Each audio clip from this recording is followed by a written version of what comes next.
Pronto. O que a Bíblia diz sobre dívidas? Então, meu nome é Ivanilson, eu sou professor de Bíblia aqui no Maranhão, moro em Balsas, no sul do Maranhão, e eu sou membro da Igreja Adventista do Sétimo Dia, e tem sido uma bênção o nosso trabalho aqui em Balsas. E a minha proposta para esses três encontros, de hoje até domingo, é estudar essa série de mensagens que eu coloquei, eu dei o nome de O que a Bíblia diz sobre dívidas, ok? Então nós vamos falar sobre dívidas nesse final de semana. E eu quero colocar aqui, já apresentar para vocês, o que nós vamos tratar, né, nesses três encontros, né? Então, são três encontros e o primeiro encontro é hoje, né? O título do tema de hoje é o que a Bíblia diz sobre dívidas, que é o tema geral, né, da série. Amanhã, se Deus permitir, nós vamos estudar o tema 2: por que caímos nesta cilada? Então, hoje nós vamos ver o que a Bíblia apresenta sobre esse tema de dívidas, e amanhã a gente vai ver seis motivos pelos quais o povo de Deus entra em dívidas, ok? Vamos ver as motivações pelas quais o povo de Deus cai nessa cilada, né? E no domingo, para a gente concluir, nós vamos apresentar o tema 3, que tem como título Como se livrar das dívidas, né? Então, eu acredito que seria o desejo, né, das pessoas que estão endividadas se livrar das dívidas. Então, nós vamos apresentar um plano bíblico, né? O que a Bíblia fala de forma específica para que nós possamos nos livrar das dívidas, ok? Então, esse é o nosso cronograma. Então, eu quero começar dizendo para vocês que nós vivemos um grande conflito entre Cristo e Satanás, entre o bem e o mal. E nós estamos, né, no meio desse grande conflito. E esse grande conflito, ele envolve tudo. Tudo o que nós possamos pensar tem relação com esse grande conflito, né? O que nós comemos, o que nós assistimos, como que nós usamos nosso tempo, como que nós nos recreamos, o que nós estudamos, lemos, o que nós escutamos, né, em termos de música. E em relação ao dinheiro também não é uma exceção, né? Continua também influenciando. Então, o nosso uso dos recursos financeiros dos quais Deus nos proveu, ele vai também influenciar na nossa decisão de seguir os caminhos de Deus ou os caminhos do inimigo de Deus, ok? E o tema de forma mais específica que vai ser tomado nesse final de semana, em relação às dívidas, eles vão estar intimamente relacionados com esse grande conflito. Eu já quero dizer para vocês, irmãos, que essa série de estudos, né, elas não são palestras financeiras, né? Talvez alguns irmãos possam achar, né, que o Ivanilson vai fazer algumas palestras, né, sobre finanças, palestras sobre como gerir os recursos financeiros, né? Mas não, irmãos. Eu quero, nesse final de semana, pregar a terceira mensagem angélica, ok? Eu quero que os irmãos tenham bem claro isso na mente, que nós estamos, irmãos, falar sobre a terceira mensagem angélica. Esse assunto, de forma específica das dívidas, ele está intimamente relacionado com a terceira mensagem angélica, certo? Então, eu quero, irmãos, iniciar definindo o que é dívida, né? Então, eu vou colocar aqui, propor uma definição. A gente poderia, né, propor outras definições, mas eu acho que essa definição aqui do dicionário é uma definição boa, para que a gente fale sobre dívida e a gente tenha, né, uma definição objetiva de o que nós estamos falando, né? Então eu coloquei aí que a dívida ela é uma obrigação que uma pessoa tem de pagar, reembolsar ou satisfazer, geralmente em dinheiro, a outra pessoa, né? Então, quando eu faço uma dívida, então eu me coloco numa relação com outra pessoa, que essa pessoa que concedeu ali o recurso, né? A gente chama de credor, né? É aquela pessoa que empresta, né? Ou aquela pessoa que dá o crédito, né? É o credor. E então eu entro numa relação de obrigação em pagar, né? Porque não é uma doação, né? Não foi um dinheiro cedido por doação, então eu preciso ter a obrigação de pagar ou reembolsar ou satisfazer essa outra pessoa. Então, isso vai ser a nossa definição de dívida. E eu quero, irmãos, começar, antes de a gente entrar na Bíblia, falar de algumas consequências das dívidas, né? Das dívidas. Então, eu quero que os irmãos reflitam comigo e pensem só se essas consequências que eu vou colocar agora, elas são verdadeiras ou não, né? Então, a primeira, será que as dívidas, elas trazem preocupação? Sim, né, irmãos? As dívidas, elas trazem muita preocupação, elas trazem ansiedade, né? Elas tiram o nosso sono, né? Aí na figurinha mostra, né? O rapaz aí preocupado, né? A moça ali buscando, né? A saber como é que vai pagar ali os débitos, né? Então, as dívidas, elas trazem uma preocupação que não deveria não ser uma preocupação do cristão, especialmente do adventista do sétimo dia, né? É um fardo que Deus não quer que nós carreguemos, ok? Então, seria a nossa primeira consequência, né? A ansiedade. Uma segunda consequência das dívidas, que a gente pode facilmente ver no nosso dia a dia, são os problemas de relacionamento, né? Eu coloquei aqui na figura um marido com uma esposa, né, para ilustrar, né, o casamento. Então, as dívidas elas podem trazer problemas sérios no casamento. Muitas pessoas não sabem, mas uma das grandes motivações para separação e divórcio são a vida financeira do casal, né? Então, às vezes o marido ele é econômico, né?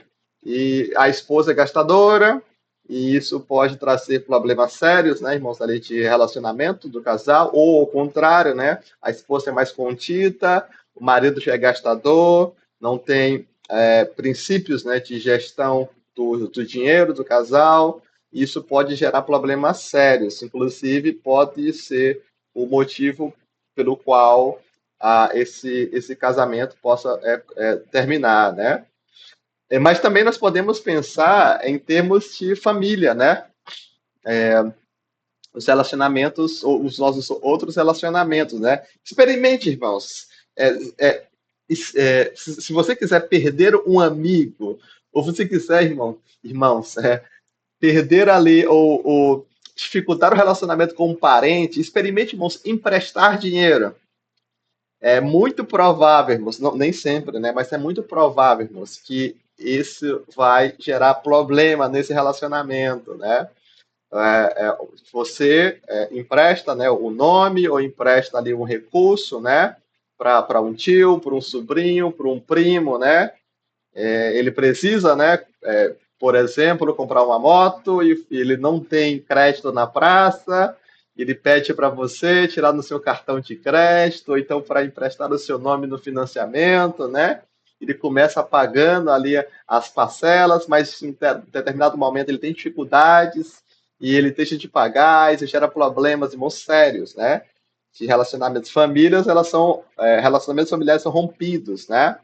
É uma pessoa que empresta para um amigo, até para o irmão da igreja, né? E o irmão depois não consegue saldar, né, esse débito e gera problemas, gera dificuldades, né, irmãos? Então, as dívidas elas trazem sérios problemas de relacionamento, não só no casal, né, mas em todo o contexto de relacionamento. Será que as dívidas elas trazem, irmãos? O que vocês acham? Será que elas podem trazer um mau testemunho? Sim, né, irmãos?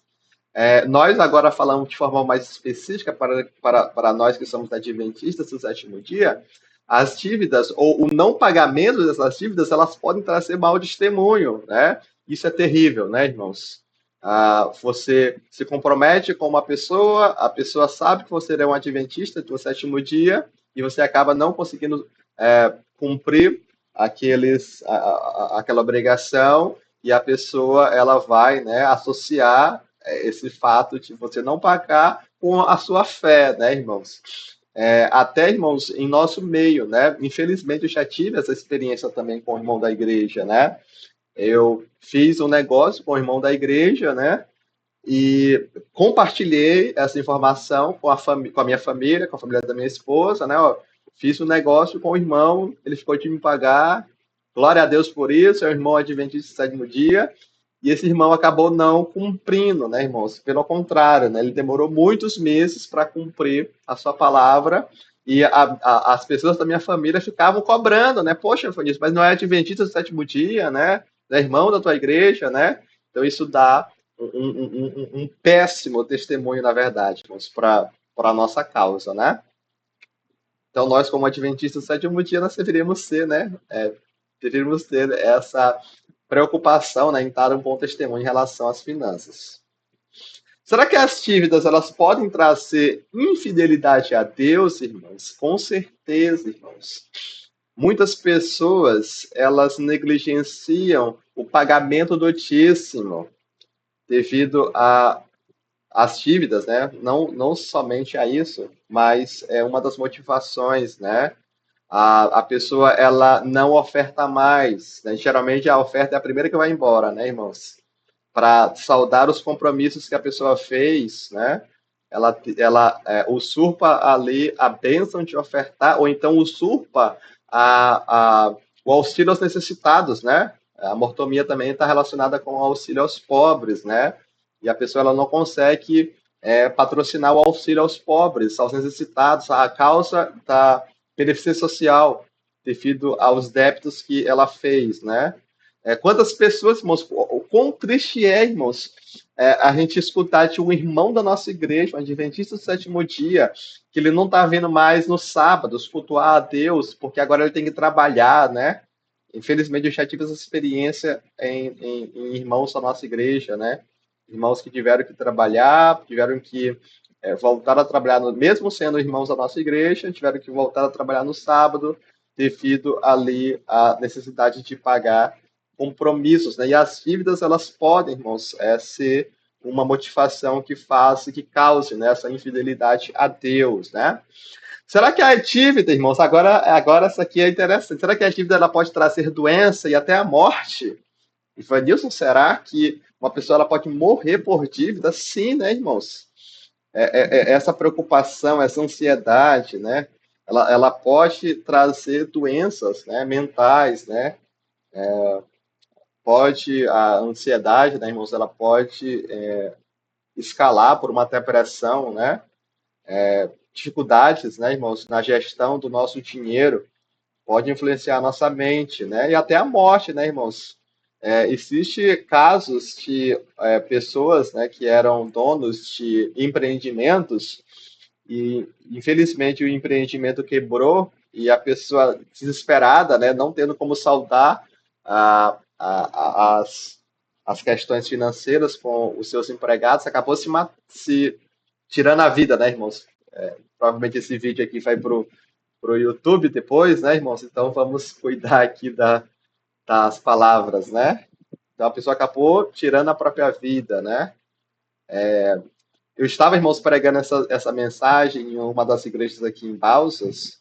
Eu não sabia, preguei na igreja, né? E após o culto, o irmão ele me falou, né, que na semana anterior ao sermão, uma pessoa ela foi, né? Ela perdeu a vida, né? Foi retirada o seu direito de viver devido a dívidas, né? Ela estava devendo outra e essa pessoa que estava querendo receber o dinheiro contratou, né? Uma pessoa para remover ali o direito da outra de viver, ok? Então é terrível, irmãos. Infelizmente, doença e morte podem ser consequências, né? Das dívidas, ok? Então vamos lá. Vou continuar aqui. Então, irmãos, eu quero agora falar o seguinte: se esse nosso assunto de hoje, as dívidas, se elas têm o potencial de trazer ansiedade, trazer preocupação, tirar o nosso sono, ela tem um potencial de trazer dificuldades para o nosso relacionamento conjugal, para o nosso relacionamento em família, para o nosso relacionamento entre os nossos colegas de trabalho, nossos familiares. Será se as dívidas elas têm um potencial de nos tentar a ser infiéis a Deus, se ela tem um potencial de nos fazer, irmãos, cair em doenças mentais e até trazer a morte, né? Talvez não traga a morte literal, mas pode trazer a morte espiritual, né? Pode nos trazer a tentação de dar um mau testemunho. Será, irmãos, que algo, as vidas que podem ser potencialmente uma causa de tudo isso, será que elas são algo bom para que o cristão, né, especialmente nós, como adventistas dos sétimos dias que vivemos o tempo do fim, será que nós deveríamos tomar cuidado, irmãos, com esse assunto? Com certeza, né, irmãos? Então eu quero convidar os irmãos agora, depois dessa introdução, a abrir a Bíblia. Os textos, irmãos, vão estar aqui na tela, mas eu gosto de abrir a Bíblia, né? Eu vou abrir aqui a Bíblia em Deuteronômio capítulo 28, você pode acompanhar aí na tela, tá bom? Mas eu vou ler aqui na minha Bíblia porque eu gosto de ler na Bíblia, tá bom? Deuteronômio capítulo 28. Eu quero, irmãos, que vocês prestem muito atenção, porque eu vou agora elencar, eu vou fazer uma coleção de textos, eu vou colecionar textos, né? Eu vou fazer uma cadeia de textos bíblicos, comparando texto com texto, né? Um pouco aqui, um pouco ali. E nós vamos pintar um quadro geral do que as escrituras sagradas, né? Tanto no Antigo quanto no Novo Testamento, nos mostram sobre esse assunto. O primeiro texto está em Deuteronômio, capítulo 28, verso 1 e 2. Fala o seguinte: e será que, se, olha só o condicional, se ouvires a voz do Senhor teu Deus, tendo cuidado de guardar todos os seus mandamentos, que hoje eu te ordeno, o Senhor teu Deus se exaltará sobre as nações da terra, e todas estas bênçãos virão sobre ti e te alcançarão quando ouvires a voz do Senhor teu Deus. Então, Deus, falando através do seu profeta Moisés, ele profere, irmãos, bênçãos que estavam condicionadas à obediência do povo de Israel. Se o povo de Israel tivesse cuidado de guardar todos os mandamentos, Deus ele exaltaria, Israel seria exaltado sobre todas as nações. Israel, ela seria colocada, irmãos, num patamar acima das nações da terra. E as bênçãos seriam derramadas sobre Israel. A ilustração o fraseado que Moisés usa aqui é que o povo de Israel seria tão abençoado que as bênçãos viriam atrás eles, né? Correriam atrás do povo de Israel, se eles fossem fiéis.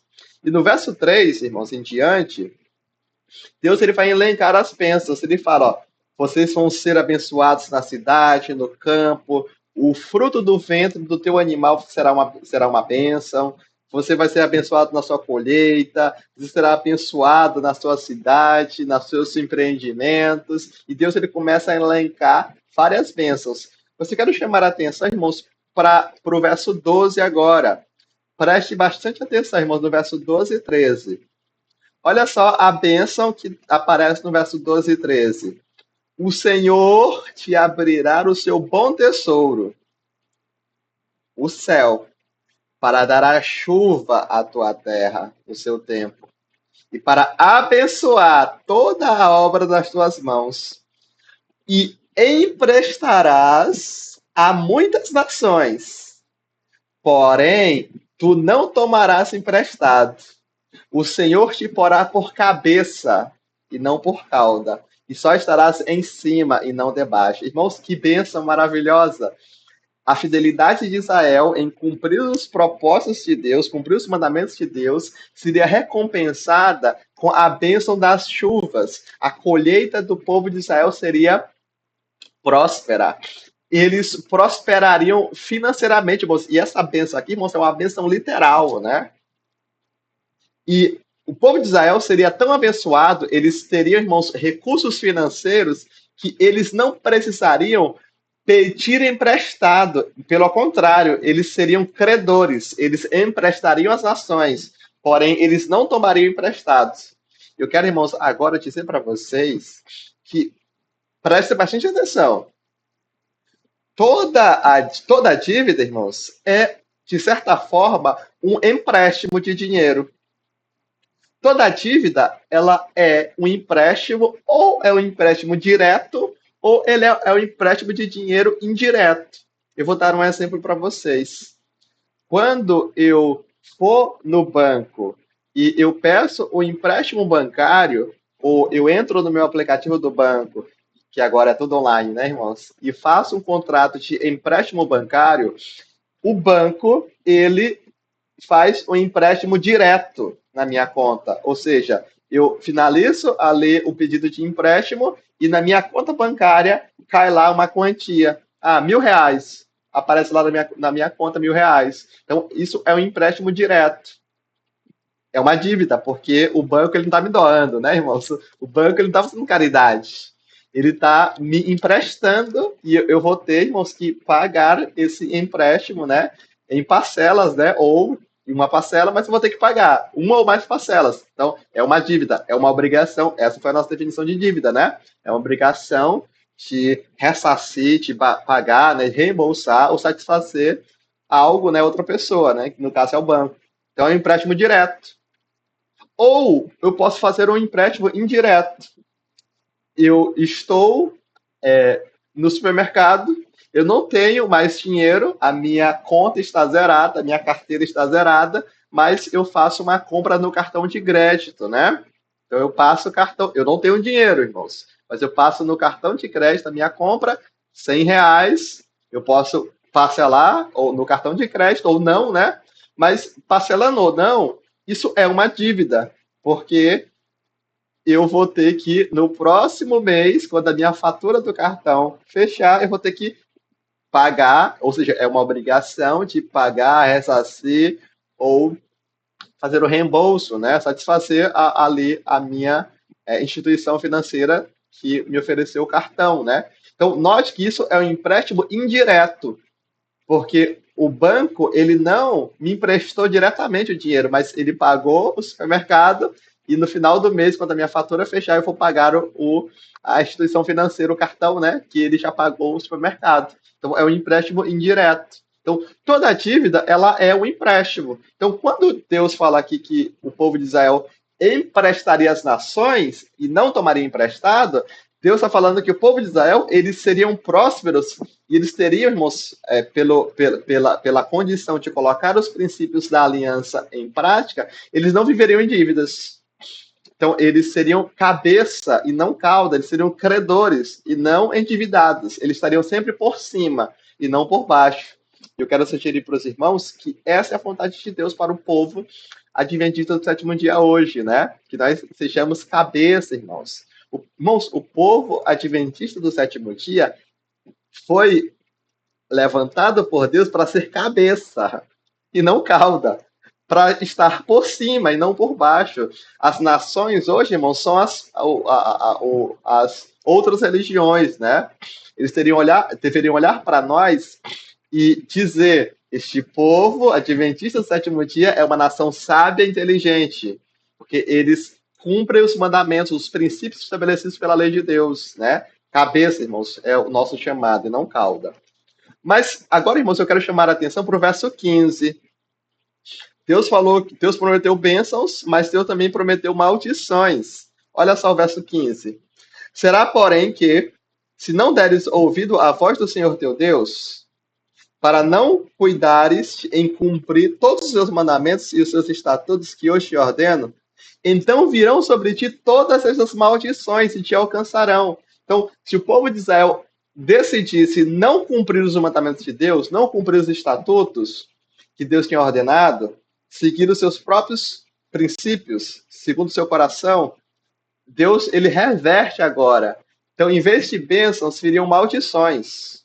E essas maldições alcançariam o povo de Israel.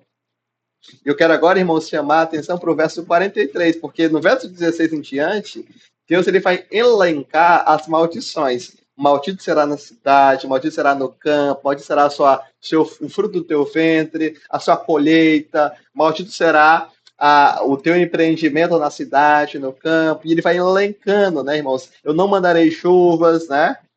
E no verso 43 e 44, nós temos uma maldição que eu quero chamar a atenção para o nosso tema, né? Olha só o verso 43 e 44. O estrangeiro que está no meio de ti, se elevará muito sobre ti, e tu mais baixo descerás. Ele, o estrangeiro, te emprestará a ti, porém tu não emprestarás a ele. Ele, o estrangeiro, será por cabeça, e tu será por cauda. Irmãos, isso aqui, irmãos, é impressionante. O estrangeiro, irmãos, ele prosperaria. Ah, talvez, irmãos, para nós aqui no nosso século XXI, a gente não consiga entender muito bem a, a impressão forte que esse texto nos dá. Nos tempos bíblicos, irmãos, a sociedade, ela era uma sociedade, a economia da sociedade era baseada na terra, né? Então, eles plantavam e cuidavam de animais. A economia era agropastoril, né? Então, o estrangeiro, a pessoa que não era israelita, ela viria de outra nação, ela não teria terra em Israel. E isso, irmãos, era terrível, porque a economia era baseada na terra. Mas a maldição, o descumprimento dos mandamentos, dos propósitos de Deus traria, irmãos, uma situação tão terrível para Israel que mesmo o estrangeiro que não teria terra, ele prosperaria no meio deles. E o povo de Israel teria tão abaixo que eles viveriam te pedindo emprestado para esse estrangeiro. O estrangeiro seria por cabeça e o israelita seria cauta. Ele te emprestará a ti. O estrangeiro seria o credor e o povo de Israel seria o endividado. Tu não emprestarás a ele. Ele te emprestará a ti, porém tu não emprestarás a eles. Ou seja, o povo de Israel viveria em dívidas. Eles não teriam como cumprir os seus débitos, né? E eles precisariam, para viver, pedir emprestado. E o estrangeiro seria o credor. Isso mostra, irmãos, para nós o quão terrível é. E Deus, ele não quer, irmãos, que nós sejamos cauda. Ele quer que nós sejamos cabeça. Deus não quer que nós vivamos assim, irmãos.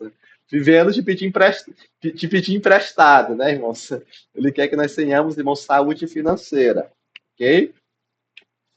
Vamos ler agora, irmãos, Provérbios 22. Olha só, irmãos, o que diz Provérbios 22. Então, eu quero, irmãos, que vocês coloquem, né? Eu estou formando uma cadeia de textos bíblicos, ok? Então, Provérbios 22 tem um verso muito importante, né, para o nosso estudo. Fala o seguinte, ó. O rico ele tem domínio sobre os pobres. E o que toma emprestado, olha só, irmãos, toma emprestado. Ou melhor, toda dívida, ela é um empréstimo, né? Então, aquele que faz dívidas é servo do que empresta. Olha só que versinho interessante, né? O rico, ele domina sobre os pobres. O rico, ele é dono, né, irmãos, dos meios de produção, né? Então, de certa forma, o rico, ele domina no sentido de que o pobre depende do rico para trabalhar ali na terra, né? Então, os pobres, eles obtinham o seu mantimento através do seu trabalho, né? Trabalhando ali na terra do rico. Mas o verso continua, eu quero chamar a atenção para a segunda parte do verso. O que toma emprestado é servo, irmãos, é servo. Isso aqui, irmãos, é uma verdade espiritual muito importante para nós. A partir do momento, irmãos, que eu tomo emprestado, que eu faço dívida, eu me torno servo do que empresta.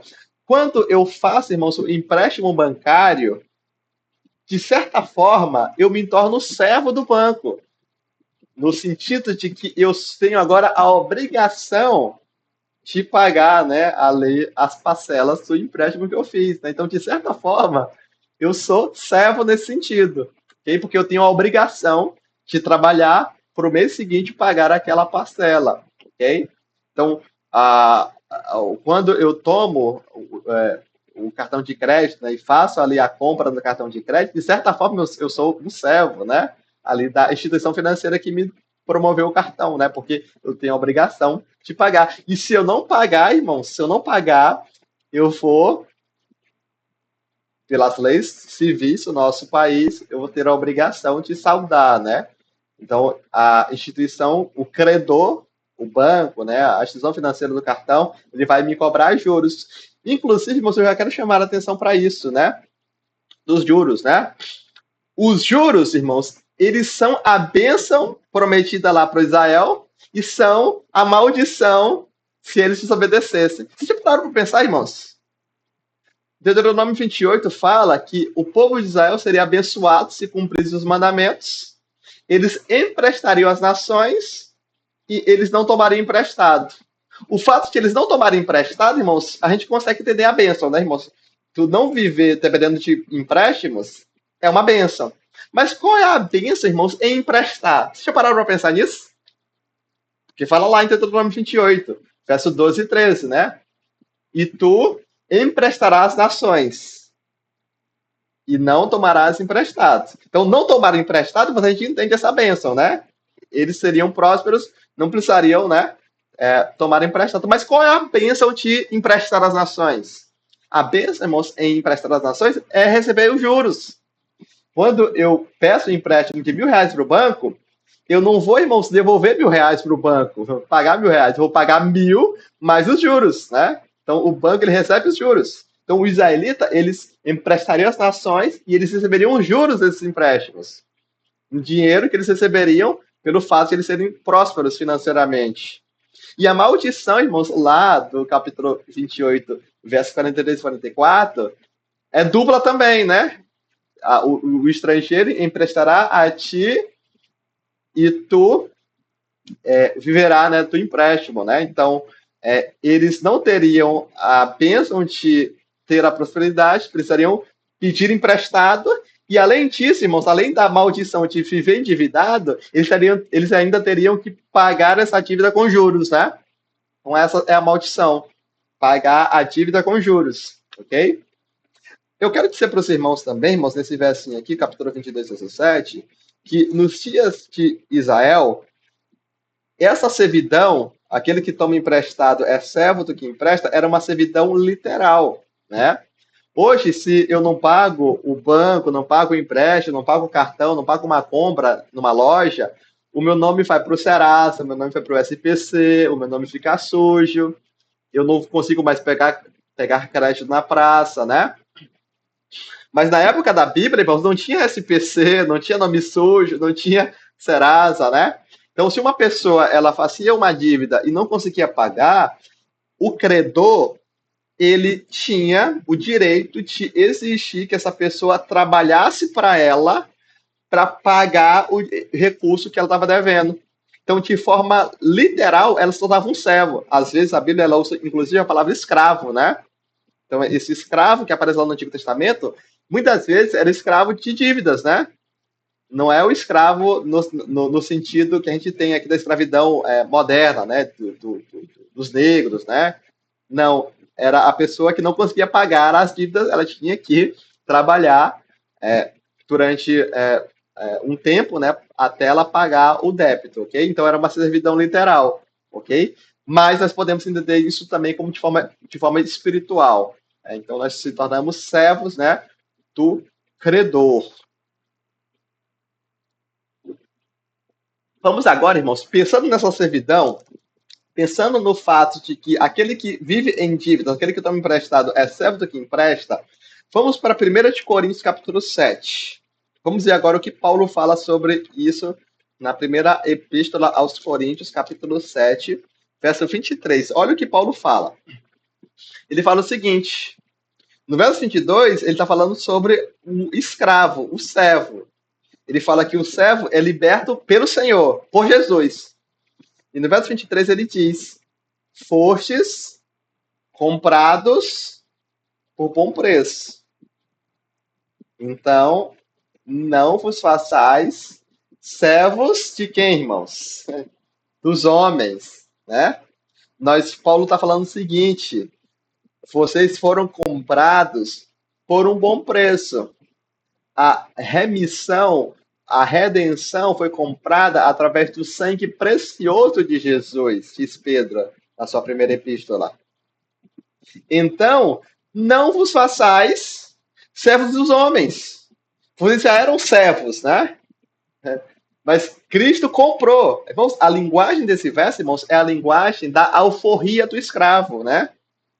um escravo romano, Paulo está escrevendo, irmãos, agora no primeiro século, e existia a escravidão no Império Romano. Inclusive, Paulo escreveu uma carta a Filemon, é uma carta pouco conhecida, mas ela está na Bíblia, né? E Filemon, ele era um cristão, ele era um senhor de escravos, né? E ele tinha um escravo chamado Onésimo, que Paulo intercede por ele na carta a Filemon. Então, existiam, né, irmãos, a escravidão, mas Paulo fala que ele usa a linguagem da alforria, né? Um escravo ele poderia trabalhar, ou então uma pessoa, um parente do escravo, poderia pagar o preço pela libertação dele. Então, Paulo usa essa mesma ilustração. Cristo pagou o preço para nos libertar do pecado. Então, não vos façais servos dos homens. Aquele que toma emprestado é servo do que empresta. Aquele que tem emprestado, irmãos, é o credor. Mas Paulo fala que nós não devemos nos fazer servos dos homens. Então, preste atenção, irmãos. Eu estou pintando um quadro bíblico. Aquele que toma emprestado é servo do que empresta. Mas Paulo fala que nós não devemos ser servos dos homens. Agora vamos para Mateus capítulo 6. Olha o que Jesus falou sobre ser servo, né? Mateus capítulo 6, verso 24. Ó, se tu é servo, então essa servidão está relacionada com o Senhor, né? O tanto que o Senhor do que toma emprestado é o credor. O que toma emprestado é servo daquele que empresta, né? Mas Paulo falou que nós não devemos ser servos de homens, né? Não vos façais servos dos homens. Olha o que Jesus fala, Mateus capítulo 6, 24. Ninguém pode servir a dois senhores, porque ou há de odiar um e amar o outro, ou se dedicará a um e desprezará o outro. Não tem como, irmão, servir a dois senhores. Ou nós somos servos de um, ou nós somos servos do outro. Então, vamos aplicar esse verso, esse princípio, irmãos, para nossos dois versos anteriores. O sábio, né, diz que o que toma emprestado é servo daquele que lhe empresta. Então, note, a pessoa que tomou emprestado, a pessoa que vive em dívidas, ela é serva do credor, do que empresta. Então, ela é serva do que empresta. Mas Paulo fala que o Senhor, em 1 Coríntios capítulo 7, 22, que o Senhor nos libertou. Ele comprou a nossa alforria por bom preço, pelo precioso sangue de Cristo. Ele diz que nós não devemos nos fazer servos de homens, mas devemos ser servos de Cristo. Então, note, o que toma emprestado é servo do que empresta. Mas Paulo fala que nós devemos ser servos dos homens, devemos ser servos de Cristo. Então, percebe os dois senhores? Cristo ou o credor. Ninguém pode servir aos dois senhores. Ou nós servimos a Cristo, que nos comprou por bom preço e nos libertou, e não quer que nós façamos servos dos homens, ou nós somos servos dos homens, dos credores, aqueles que emprestam, né? O que toma emprestado é servo do que empresta. Ninguém pode servir a dois senhores, irmãos. Chamada que nós não sejamos servos dos homens. Romanos capítulo 13. Romanos capítulo 13, verso 7 e verso 8. Paulo falando sobre o contexto aqui, irmãos, é a submissão às autoridades constituídas. Ele fala o seguinte, verso 7. Portanto, dai a cada um o que deveis. Cumprir os propósitos, irmãos. Cumprir as suas obrigações. Se você fez o empréstimo, você tem a obrigação de agora saldar esse empréstimo, né? Você fez uma compra com uma pessoa e não pagou, você tem a obrigação de pagar. Dai a cada um o que deveis. A quem tributo, tributo. A quem imposto, imposto. A quem temor, temor. A quem honra, honra. Aí ele fala no verso 8, palavras preciosas, o apóstolo Paulo. A ninguém devais coisa alguma, a não ser o amor com que vos ameis uns aos outros. Essa é a vontade de Deus, irmãos. Que a ninguém devais coisa alguma, não vos façais servos dos homens. Aquele que toma emprestado é servo do que empresta. Tiago capítulo 4. Tiago capítulo 4, verso 13. Fala o seguinte. Deixa eu abrir aqui na minha Bíblia. É o nosso último verso da cadeia, né? Fala o seguinte, ó. Verso 13. Eia, agora vós, que dizeis? Tiago, ele está agora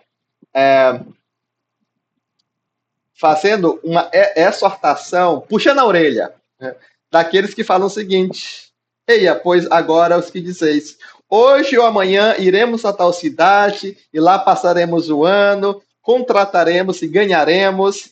Digo-vos que não sabeis o que acontecerá amanhã. O que acontecerá amanhã. Porque o que é a vossa vida? É um vapor que aparece por um pouco e depois se desvanece. Aí no verso 15, Tiago fala, né, que nós deveríamos não falar isso, ó, eu vou fazer isso, vou fazer aquilo, ganharei dinheiro. Não. Se o Senhor quiser, e se viveremos, faremos isso ou aquilo, né, irmãos? E nós temos esse hábito, né? Se o Senhor quiser, né, faremos isso ou aquilo. Mas eu quero, irmãos, usar esse texto para mostrar para vocês que as dívidas, elas não passam nesse crivo aqui, irmãos, muitas vezes, né? Porque as dívidas, elas nos faz com que nós façamos suposições adiantadas do futuro. E eu vou dar, irmãos, fazer uma ilustração, vou contar uma história que vai ilustrar esse princípio. Quando eu morei, irmãos, muito tempo em Minas Gerais. Morei 7 anos em Minas Gerais, de 2012 a 2019. Mas eu sou maranhense, eu sou nascido em São Luís, né? E quando eu retornei em 2019, eu fiz faculdade, né, em Uberlândia, em Minas Gerais, e voltei para São Luís. E eu fui trabalhar, né? Minha esposa estava aqui, já estava em São Luís, né? E eu fui procurar um trabalho. Eu sou professor de profissão, né? Professor universitário. E eu fiz, irmãos, uma prova, um seletivo. Assim que eu cheguei em São Luís, em 2019, setembro de 2019, eu fui aprovado, irmãos. E era um trabalho bom, ia ganhar um recurso bom. Eu precisava trabalhar, a minha esposa estava trabalhando na época, né? A minha esposa também era professora.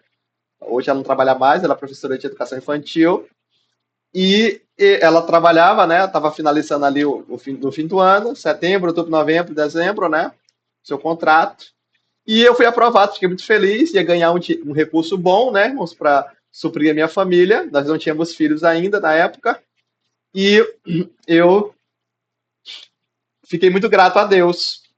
Só, irmãos, que eu fiquei na promessa de ser contratado, né? Era um contrato, né? Não era um concurso público, era um contrato. E passou alguns meses, né? Setembro, outubro, novembro, eu recebi um e-mail. Recebi um e-mail da universidade, era a Universidade Federal, né? Do Maranhão, que eu ia ser contratado em janeiro de 2020. Ivanilson, se prepare, professor Ivanilson, se prepare, porque em janeiro de 2020 você vai ser contratado. Aqui, o nosso departamento, nós estamos querendo muito um professor da tua área, estamos ansiosos para chamar, mas a previsão é que em janeiro você seja contratado. E chegou, irmãos, dezembro, né? E eu com a promessa de que em janeiro seria contratado. E o meu notebook, irmãos, ele estava muito ruim, muito ruim. Ele já tinha 8 anos de vida, né, de uso. E surgiu uma oportunidade de fazer outro seletivo, outra prova de seletivo para outra universidade, contratado também. E eu quis fazer também, né? Foi uma oportunidade, né, que apareceu. Eu falei, não, vou fazer também. Eu posso trabalhar nas duas para ganhar mais dinheiro, né? Eu ia ganhar menos, né, nesse segundo contrato, mas era menos, mas pelo menos ia somar com o meu salário que eu já estava comprometido para ser chamado em janeiro. E para fazer esse seletivo, irmãos, eu precisaria te apresentar uma aula, né? E o meu computador estava muito ruim. Aí, olha o que eu pensei, irmãos. Era dezembro de 2019. Eu pensei o seguinte: ó, meu notebook ele já está quase pedindo outro. Mês que vem eu vou começar a trabalhar, né? Então, que era o ano novo, né? Janeiro. Então eu vou comprar um notebook novo e mês que vem eu pago as parcelas, né? Eu vou pagando as parcelas, fiz o planejamento, consigo pagar. E era urgente, né, irmãos? Então eu fui no shopping. Eu não tinha dinheiro, irmãos, para pagar o notebook. Eu não tinha dinheiro para pagar o notebook. E a minha esposa ganhava pouco, né? Bem pouco, né? Só o mínimo para a gente sobreviver. Mas, crendo, né, irmãos, que em janeiro eu ia ser contratado, eu fui lá e paguei, passei o cartão de crédito, irmãos. Comprei o notebook no cartão de crédito, parcelei em 10 parcelas, né? E chegou, irmãos, janeiro, e adivinha, não fui contratado em janeiro. Chegou fevereiro, irmãos. Não fui contratado em fevereiro. Aí, em março, eu fui contratado do segundo seletivo. O seletivo lá que eu fiz, passei também, né? O segundo. Só que eu ia ganhar bem menos. Mas pelo menos estaria para pagar, né, irmão, seu notebook. E a minha esposa, ela estava finalizando o seu contrato, então a gente conseguiu ainda pagar as parcelas do notebook. Só que em março, irmãos, veio a pandemia do Covid. Aí eu fui mandado, fechou tudo, né? E eu não pude mais trabalhar e eu era contratado. E aquele primeiro seletivo, irmãos, que eu passei lá que eu ia ganhar mais, não tinha me chamado ainda, né? E para complicar ainda mais as coisas, a minha esposa, ela pediu demissão porque no trabalho o chefe dela não estava mais pagando, né? Ele estava apenas postergando o pagamento, não estava querendo pagar, e ela pediu a demissão em dezembro e a gente estava vivendo, né, com a rescisão, né, que ela recebeu, né, com o pouco dinheiro que a gente tinha ainda. Aí chegou, irmãos, o próximo mês, abril. Eu não estava trabalhando, a minha conta estava zerada, a minha esposa não estava mais trabalhando, e nós estávamos, irmãos, numa situação delicada, porque estava tudo fechado, era uma situação nova, a gente não sabia nada, era tudo novo, Covid, esse vírus, que ninguém sabe de onde que vem, não sabe o que vai acontecer, tudo fechado. E, irmãos, quando começou o mês, chegou a minha fatura do cartão, a parcelinha, irmãos, do notebook, e eu não tive como pagar. Então, note, irmãos, eu fiz, irmãos, como o Tiago tá falando aí, ó. Lá em dezembro de 2019, eu pensei o seguinte, ó, passará o ano, contrataremos, serei contratado, ganharei dinheiro. Mas Tiago fala, irmãos, digo-vos que não sabeis o que acontecerá amanhã. Nunca, irmãos, que eu imaginaria que não me contratariam em janeiro, né? Eu fui contratado, irmão, só em setembro de 2020. A promessa que eu ia ser contratado em janeiro. Fui contratado só em setembro. E nunca imaginaria, irmãos, ninguém imaginaria que teria uma Covid, né? Uma pandemia, né? E eu, de forma imprudente, irmãos, entrei em dívidas. E, irmãos, aquela parcela, irmãos, eu lembro até hoje, trouxe muita angústia, irmãos, trouxe muita preocupação, tirou meu sono, irmãos. E eu vou, irmãos, continuar essa história no domingo, viu? A história desse notebook. Mas eu quero dizer para vocês, irmãos, que tirou o meu sono. E naquela situação, irmãos, eu me reuni com a minha esposa e eu falei para ela, amor, nós precisamos, amor, é, saldar esse débito. Eu já conheci, irmãos, a mensagem, esse estudo sobre dívidas, né? E, infelizmente, eu fui precipitado. E isso trouxe, irmãos, para nós um fato que não deveria ser nosso, ok? Mas vamos lá, irmãos. Eu quero mostrar para vocês agora algumas declarações do Espírito de Profecia, para a gente encaminhar para o final, tá bom? Olha o que a irmã Ellen White fala no livro Conselho sobre Mordomia. Decidi nunca incorrer em outro débito. Ela está escrevendo aqui, irmãos, para um homem que ele tinha esse mal. Ele vivia em dívidas, né? Negai-vos mil e uma coisa antes de entrar em outra dívida. Esta tem sido a maldição de vossa vida. Qual é a maldição da vida desse homem? Entrar em dívida. Evitai-a como evitaríeis a varíola. Eu quero, irmãos, chamar a atenção para vocês nesses textos do Espírito de Profecia. Eu quero que vocês prestem bastante atenção que a irmã Ellen White ela vai usar o fraseado quando ela está falando de dívidas, ela está usando o fraseado bíblico. Ela não está citando os textos bíblicos. Mas ela cita o fraseado bíblico. Lá em Deuteronômio 28 fala da maldição, tomar emprestado. E aqui ela usa a palavra maldição também. A maldição da vida desse homem é entrar em dívidas. Aí ela fala, tu tem que decidir nunca mais incorrer em outro débito.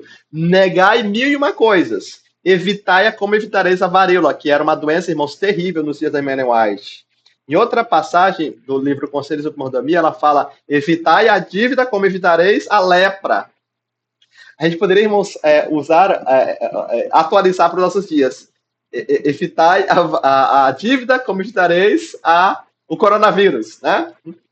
Na época lá do coronavírus, as pessoas lavavam as mãos, lavavam ali as compras, né? Usavam álcool em gel, colocavam máscara, alguns se vacinaram, tudo para não pegar o coronavírus. Então, esse mesmo cuidado, irmãos, nós deveríamos ter para não entrar em dívidas, diz a irmã Ellen White no livro Conselhos sobre Mordomia. Fazei com Deus o solene concerto, fazei um pacto, fazei uma aliança com Deus, de, com a sua bênção, pagar vossas dívidas e a ninguém dever coisa alguma. Olha só, a irmã Ellen White está usando o fraseado de Romanos capítulo 13, verso 8. Faz um pacto com Deus. Você está endividado? Ela está falando para esse homem, né? Faz um pacto e com a bênção de Deus tu não vai mais dever nada a ninguém. Ainda que tu precise viver a pão e água. Ainda que seja difícil, ainda que tenha que viver com o mínimo do mínimo necessário. Negai vosso gosto, negai a condescendência com apetite, economizai vosso dinheiro e pagai as vossas dívidas. Esforçai-vos para pagá-las assim que der. Não, irmãos, não é assim que está escrito. Pagá-las o mais depressa possível. Quanto vos puderdes apresentar novamente como um homem livre, não devendo nada a ninguém, tereis alcançado uma grande vitória. Vocês perceberam, irmãos, que a irmã Ellen White ela está evocando os textos de Provérbios, capítulo 22, verso 7, e 1 de Coríntios, capítulo 7, verso 23? Quanto vos puderdes se apresentar novamente como um homem livre? Então, não devendo nada a ninguém, tereis alcançado grande vitória. Então, o que é o homem livre, irmãos, nesse texto? O homem livre é aquele que não deve nada a ninguém. Ela está citando aqui Romanos capítulo 13, verso 8. Então, se o homem livre é aquele que não deve nada a ninguém, o homem que deve é o quê? O servo daquele que empresta. O que toma emprestado é servo daquele que empresta, é servo dos homens. Levantai-vos pela manhã, mesmo enquanto as estrelas ainda brilham. Ou seja, mesmo que tenha que ser de madrugada, né? Se necessário for. Planejai alguma coisa e então realizai. Cumpri cada compromisso, a menos que sejais prostrados pela enfermidade. Privai-vos da comida e do sono, de preferência a ser culpado, de reter de outros aquilo que lhe é devido. Aqui nós temos a irmã White falando, irmãos, do plano. Está endividado? Faça planos para pagar o mais depressa possível. Levantai de manhã. Faz planos. Poxa, eu tô devendo. Vou fazer meu currículo. Conversa com o irmão da igreja. Poxa, eu tô devendo, irmãos. Eu tô endividado. Eu quero trabalhar. Você consegue me arrumar um emprego? Planejei alguma coisa e realizar. Poxa, eu vou vender pão integral, vou aprender a fazer pão, para ver se eu consigo dinheiro para pagar a minha dívida. Cumprir cada compromisso. Essa é a norma, irmãos. A menos que sejais prostrados pela enfermidade. Se está doente, não pode trabalhar, então nós somos para o apoio, né? Mas se você não está doente, se você pode trabalhar, irmãos, a ordem é trabalhar, né? Chegar de manhã, levantar-vos pela manhã, ainda que as estrelas não brilhem. Vai deixar o currículo, irmãos, chegar cedo, né? Você pode, irmãos, obviamente, deixar o currículo, irmãos, 10 horas, meio-dia, 5 horas da tarde. Mas se tu tá precisando muito, tu chega lá, irmãos, antes do chefe, antes do patrão. Ele vai perceber, irmãos, que você quer mesmo trabalhar, né? Privai-vos da comida e do sono. De preferência a ser culpado de... Irmãos, infelizmente, irmãos, até no meio adventista do sétimo dia, irmãos, isso aqui não é cumprido. Irmãos que eles não preferem, irmãos, eles não se abnegam, eles não matam o eu, né? Eles não negam a sua condescendência própria. Mas a orientação é que nós devíamos nos privar, se possível fosse, até da comida e do sono. É melhor, irmãos, a gente comer menos e dormir menos do que reter dos outros aquilo que lhes é devido. O oitavo mandamento requer o quê? O pagamento de débitos, né? Nós falamos, irmãos, nós falamos, e é verdade, né, irmãos? Nós somos do povo da lei de Deus, né? E os 10 mandamentos, né? Eles precisam ser cumpridos, né? Pelo poder de Deus. Mas o oitavo mandamento que fala não furtarás, é assim? Requer o pagamento de débitos, né? Então nós precisamos, irmãos, pagar, né? Não podemos viver endividados, né? Precisamos saldar os nossos débitos, né? O ímpio toma emprestado. E o que ele faz? Não paga. Mas o justo se compadece e dá. Irmãos, tomou emprestado, cumpre os seus compromissos. O ímpio que toma emprestado. Irmãos, quantas vezes, irmãos? Esse ímpio aqui é um irmão da igreja, né? Toma emprestado, não paga. Precisamos, irmãos, não ser o ímpio, precisamos ser o justo, né, irmãos? O oitavo mandamento requer o pagamento dos débitos, né? Diz o livro Conselhos de Mordomia. Nenhum obreiro deve manejar seus negócios de modo a incorrer em dívidas. Envolvendo-se voluntariamente em dívidas, ele se está emaranhando numa das redes que Satanás colocada para apanhar almas. Irmãos, isso aqui é muito forte. Satanás, ele usa as dívidas, olha só, as dívidas são armadilhas. A ilustração que a irmã Ellen White usa aqui, irmãos, é de um homem fazendo uma armadilha com uma rede para caçar um animal. Esse animal, ele vai pisando ali na floresta e tem ali uma armadilha com a rede, com as folhas, né? Ele não enxerga a armadilha, mas ele cai e ele é emaranhado ali naquelas redes de Satanás para apanhar não animais, né, mas para apanhar almas. As dívidas, irmãos, elas podem ser usadas pelo inimigo de Deus para apanhar as almas do povo de Deus. A dívida é o quê? É um jugo. A dívida é um jugo. Um jugo que prende, aprisiona. O que toma emprestado é servo do que empresta, né? A dívida é um jugo que aprisiona. A pessoa se torna servo do que empresta. Ele aprisiona e mortifica, irmãos.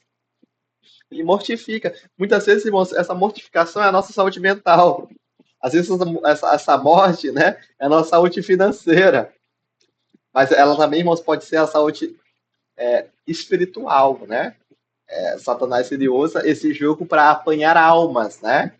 A dívida é um jugo que prende e mortifica. Irmãos, o que é um jugo? Um jugo é essa peça de madeira aqui, ó, que os animais utilizavam para trabalhar, né? Então, essa ilustração é muito utilizada na Bíblia e também no Espírito de Profecia, como nós vimos agora há pouco, né, na tela anterior. Então, Paulo, ele fala, né, não vos coloqueis sob jugo desigual, né? Então, quando o agricultor, ele faria, né, colocaria esse jugo aqui para os animais trabalharem, aqui, ó, ele colocava 2 bois, né, de igual força, né? Porque se fosse um jugo desigual, um boi forte e um jumentinho que é mais fraco, o boi ia arrastar o jumento, né? Então seria danoso pro outro, né? Então o jugo é essa peça de madeira, irmãos, que é usada para trabalhar, né? O jugo, irmãos, em si não é algo mal, né? Na verdade, o jugo é algo positivo, né? Porque essa peça aqui, ó, por exemplo, aqui, ó, ela está sendo usada para arar, ó, aqui o arado, né? Arar aqui esse solo, né? E para depois plantar, né? Esse jugo ele serve para dividir a carga, ok? Só que Satanás, o jugo de Satanás que nós vimos agora é o jugo da dívida. Não é um jugo, irmãos, positivo. É um jugo que prende e mortifica. Vou voltar aqui para vocês lembrarem bem o texto, né? A dívida é um jugo que prende e mortifica. Note, coloque na cabeça de vocês isso aí, irmãos. A dívida, que é uma das redes de Satanás, é um jugo que prende e mortifica, né? É um fardo, é um peso que prende e mortifica. Mas, irmãos, Jesus ele também tem um jugo, né? Eu quero, irmãos, encaminhar aqui para o nosso apelo, né? Nessa série aqui, irmãos, os apelos, eles são apelos de Jesus, né? Eu vou deixar que Jesus faça os apelos aqui para nós, né? Jesus, irmãos, ele se apresenta, irmãos, com palavras sublimes. Eu gosto muito desse verso, irmãos, desse texto, né? Jesus, ele se levanta e ele proclama: Vinde a mim, todos os que estáis cansados e oprimidos, e eu vos aliviarei. Eu quero dizer para os irmãos que as dívidas, irmãos, elas trazem cansaço, opressão, angústia. Jesus quer dar alívios. Será, irmãos, que eu estou falando aqui para alguém que está cansado e oprimido pelas dívidas? Será que alguém, irmãos, vai ver esse vídeo depois, né? Vai estar cansado e oprimido. Jesus pode trazer alívio. Eu estou fazendo uma aplicação, irmãos, para o nosso tema. Cansado e oprimido pelas dívidas. E ele continua. Tomai sobre vós o meu jugo. Jesus, ele tem um jugo. Satanás, ele tem a rede para emaranhar e apanhar almas. A dívida é um jugo que prende e mortifica. Mas Jesus tem outro jugo. Ele oferece: tomai sobre vós o meu jugo e aprendei de mim, que sou manso e humilde de coração, e encontrareis descanso para as vossas almas. Porque o jugo de Cristo, ele não prende, irmãos, e ele não mortifica. O jugo de Cristo, ele é suave e ele é leve. Enquanto Satanás, o jugo de Satanás, ele prende e mortifica, Jesus, ele traz um jugo que traz libertação. O jugo de Satanás prende, a dívida é um jugo que prende. Jesus, ele traz o jugo que liberta. Satanás, ele traz o jugo da dívida, que mortifica. Jesus, ele traz o jugo que traz vida. Satanás, ele traz o seu jugo que oprime, cansa, sobrecarrega, irmãos, a nossa vida, né? Mas o jugo de Cristo é um jugo suave e leve, irmãos. Irmãos, que jugo é esse de Cristo, irmãos? Eu quero, irmãos, ler rapidamente aqui no livro Desejais das Nações. O que jugo é esse, ó? Está no capítulo 34. Olha só o que a irmã Leote fala. O jugo que nos liga ao serviço é a lei de Deus. A grande lei do amor revelada no Éden.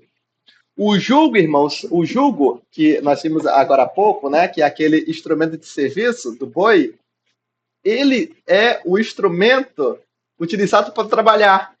A irmã Leote, ela fala no capítulo 34 de desejar as suas ações. O jugo que nos liga a Cristo é o jugo da lei de Deus. Quando Jesus fala, tomai sobre vós o meu jugo, é como se Jesus fosse um dos bois, que ele tem o jugo, que nós fôssemos colocados do outro lado.